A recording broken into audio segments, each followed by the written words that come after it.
और मुतलका जो थाने हैं वो इनको कब्ज़े में लेंगे।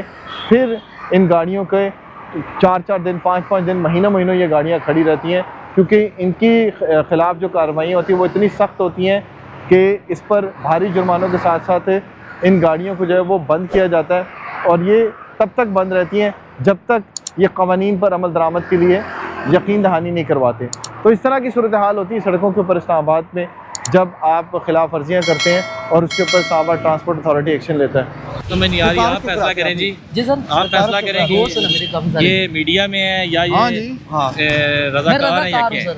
मैं रज़ाकार आप रज़ाकार, अभी आप कह रहे थे मीडिया से, मैं कह रहा हूँ करता रहो। आप हमें प्रेशराइज करने के लिए नहीं, दो काम कर रहे हैं सर। मैं तो देखिए, हम अपनी कर रहे हैं, एक मिनट, हम अपनी कर रहे हैं ड्यूटी। जी बिल्कुल अच्छा। मैंने क्या बोला सर आज? ठीक है ना, मैंने यही बोला अच्छी ड्यूटी कर रहे हैं आप, इसमें तो कोई वो नहीं है। तो अभी आप कौन से मीडिया से हैं? मैं तो 1-2 के साथ कर रहा हूँ, पहले करता था, अभी जो है ना रज़ाकार ड्यूटी। कौन से? JN न्यूज़ के साथ। ये JN न्यूज़ कौन सा है? ये YouTube का है सर।